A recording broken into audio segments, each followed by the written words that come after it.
I'm here with Union County Panthers head coach Brian Allison. Coach, how are you today? I'm great, thank you. All right, let's get right to the point. That game, Elbert County, I mean, is that one of those games you left everything on the field? You brought nothing home, it's on that field? Well, I think we did. We didn't.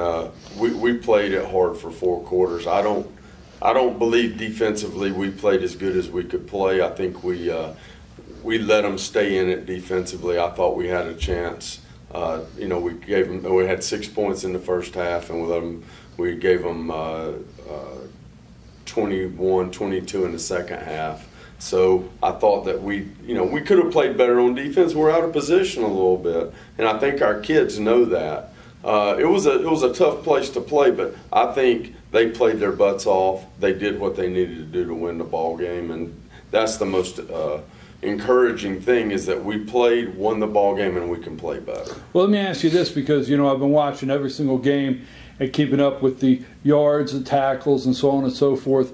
You have had high-scoring games, a lot of high-scoring games this season. 3-0 in the region, 6-0 overall. Congratulations. But I don't know how to say it. Only coaches know. Your defense hasn't totally been called on yet, is my opinion, in a game. Right. And, I mean, they got called on Friday night. Right. They did prevail. They did make it happen. But right. is that what you're mainly alluding to, is these guys had to step up Friday night, and they haven't had to face quite that right. so far? They did. They had to step up. And, and I think with the competition getting better, it really showed some areas that we need to improve on. Our technique at times failed us. And it's something that we've been working on for months. And our technique failed us on defense at times and made us got us not in the right positions at times that we needed to be in, because they're a good football team with their running back and the quarterback. Both of them can run the football, and so we weren't in good fundamental position at times to make tackles and to be in position to make plays. We were thankful that our offense continued to move the football, and we made plays on defense when we had to make them, especially in the first half there. 4th and 5, we stop them. We 3-and-out them a couple. And right before the half, Alex Scott intercepts the ball. Right. They were moving the ball down the field a little bit. So, I think we did what we had to do to win. But what I'm saying is we're still searching for that perfect game, and we still haven't gotten there yet. Friday night it was on defense. Now, we've played some really good defensive games, but it wasn't Friday. Offensively, good. Special teams, we're good. So, just food for thought on our improvement and where we need to be. Something tells me, when you say you're still searching for that perfect game, something tells me your entire career you're still searching for that perfect. I think you've had some that are close, but I don't think you'll ever have that perfect game. Right. But I think that's always what you're. But you want to go out there on Friday night and search for it, that's right? Let me ask you this: this year, now I'm just going into the region play here, the 3 games. This past Friday night, you're 505 yards. Game before that, 564. Game before that, 541. When's the last time you remember having a team with an offense that had this kind of explosion, was putting that many total yards up on Friday nights? I have to be perfectly honest with you. I didn't know what those numbers were. I knew what the scoreboard said. I don't know. I'm not a big stat guy. I'm about the outcome, and those. I don't know when the last time. I'm guessing back to a stretch 2 or 3 years ago when Joe was the quarterback. Maybe a stretch last year, the year before, early in the season when Cole was a quarterback, that we exceeded those numbers. But once again, those are just a guess. I don't know that for sure. Well, let me ask you this though. The reason I did look at that is because the 2 games before that, the score was higher. Obviously, bigger plays, longer plays for big plays for touchdowns, so forth. It seems like Friday night you had to get that 500 yards out of drives. Had to get drives, and that was some of the difference in several of the games that you've played thus far this year. Is it not? I think we had a 13-play drive in the first half. Right. That it was pretty methodical, and it really helped our defense. And then the last drive, I think, was 4 plays. The one right. when we tied it, or went 28 28-27 when Chad scored, and then we got the 2 points. So I think that was a 4 or 5 play drive, if I'm not mistaken. So, I think you got variations in what the defense is giving you. And, Sawyer caught a big ball in that last drive. So, Chayton caught a 22-yarder in the first half. Sawyer had a couple of long ones. Cannon had a couple of long plays, but none of them were scoring plays. Right. Huge scoring plays. Let me ask you this, though, Coach. It's one of those games that it took everything on the team to win the game. It took special teams. It took kickoff returns. As far as points, it took field goals. It took 2-point conversions. It took everything to do it. Sum that up, how you feel about the way the team performed the other night, and everybody that got called on seemed how to come through and do their job. Top to bottom, I thought we performed well. Just a few areas that we just continue to need to improve on. But like you said, they had two deep threats that we did not want to kick it to. Well, and we didn't. And Brian did a nice job on the kickoffs of keeping away from them. The bad news on that is they were getting a little bit of a short field, getting it on the 30, 35-yard line. We had a chance to block a punt and ran right by it early in the game.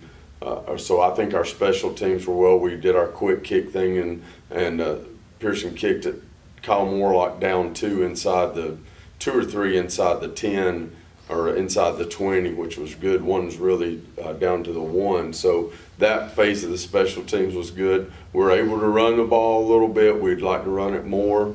But, when they're stacking that box a little bit, then, we got some guys we can throw it to on the edge that, our outside receivers, our slot receivers that can catch. I didn't get that guy's name on the roster. I think his number was 22 back there for them. It was 32 or 22. Middle linebacker. 30. That was his 30? 30, that was a good middle. Okay, I didn't look. 32 was a 32 played as well, but they had 30 was the one that intercepted the combo route that we threw, and he jumped one and then sank back on the other. He made a really good play. But they seemed on defense. Obviously, you knew when you went down there the kind of game you're going to play. The Granite Bowl, as tough as they are in this region, you knew that going in. Let me ask you how you felt, Coach, with that 9 seconds, because obviously I think everybody's asked you. He drops back. Lukert comes around, drives him out, he takes off to the right. Codwell squares him up. He throws it. Mancuso catches it over the center. That was 9 seconds. Game's over. What were you feeling on that last snap? We were just trying not to give up a deep ball to him, and really trying to keep it out of that receiver's number 7's hands. Because they were on your 40. He's a really good player, and all they needed was a field goal to win it. Because they were on your 40. Yes. And one pass could have, at a timeout, could have put them in field goal range. Well, and nobody notices, but the big play was the play before the interception was Jackson Caldwell, who hit the quarterback on the last play, tips a ball over the middle that had one of their best receivers was coming across the middle, and our safeties had gotten too deep, and he tips the ball, or they may have been in field goal range then. So that was a big play in the ball game that people don't see. What'd you tell the guys the next day at practice? What did you tell the guys? What did you guys talk about at that game? Well, we haven't been back at practice yet. Today's the first day of practice because we're open this week. So after the game, I just told them the words can't describe the emotional feeling that we have going into the Granite Bowl, which is an awesome situation, an awesome venue for a high school football game. And, there's just no words to describe how proud I was of what they had accomplished. Coach, you got to see Banks 2 weeks on the Banks is going to come to town October, I think it's 12th. And they just come off a loss, 68-7 over Rabun. They're 2-1 on the region. What are you guys looking at in 2 weeks? And I'm going to ask anyway, and you're not going to answer it. You're not going to look past the game, but Rabun is the next strong team in this division. You're not going to tell me that. I know that, Coach. What are you looking at this coming Friday night on the 12th with Banks? Well, I don't know yet because we haven't done anything with them yet. We don't play for another week and a half, and we're really going out this week and just trying to fix some of our own stuff. You know, our fundamentals, some technique flaws that we had. And, you know, I'm sure it'll be a good ball game. It always has been with Banks. I know that they've got a new coach, and I know that the guy does a really good job. And so I expect it'll be a good ball game at Mike Colwell. What do you? What are the biggest takeaways? I know we touched on it in a minute, but when you came home and started looking at some film of the guys, what are some of the biggest takeaways from Elbert, that game right there, as far as looking at film? And you know, you only had one interception. I know you don't even want to say just one interception, but it seemed two. You had two? Alex Scott intercepted one at the end of the No, I didn't mean that. I'm sorry, turnover. Our turnover. turnover. I'm sorry. You had two interceptions. Yes, yes. But one turnover. We had one turnover. And 3 games, I think in the last 3 games, a little bit of a slow start. Yeah, it was a little bit Friday night as well, but we're, you know, defensively they're pretty good, and we ended up scoring first right at the beginning of the second quarter. We had moved it, and it, once again, what has been our Achilles heel is either a turnover or a penalty, and we've gotten penalties on the first 2, or one of maybe both of the first 2 drives, and it kind of halted us a little bit, or we had a negative play. And so, you know, some of the things that, you know, we can throw it and catch it a little bit. Sawyer Drake caught the ball well. Yeah. Cannon caught it well, just to name those 2. Kyle caught it well, scored on a screen, and Caden caught it well, and we were able to move the ball on a pretty good football team. I don't know if that wasn't the most points they'd given up on the year as well. And so, you know, and I think we saw that we could be better on defense. You mind me closing with this?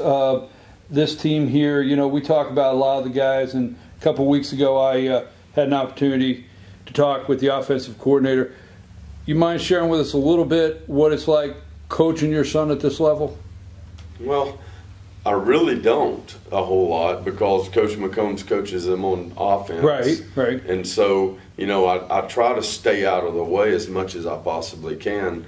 All I can do is mess them up if I get in there with them. And, you know, on defense, when he plays defense, Coach Roxbury coaches him. So I feel pretty comfortable that those 2 guys, they've been here with me 11 years, that they're very capable of coaching him. So, but, you know, just to be involved in it and to be there with him is pretty special. You know, it's a special time in my life, and hopefully in his life, and hopefully it's something we'll remember for years to come. Coach, I appreciate it. Thank you very much. Thanks for sitting down. I know the guys are waiting, and you wait to get with them. Thank you so much. Appreciate it.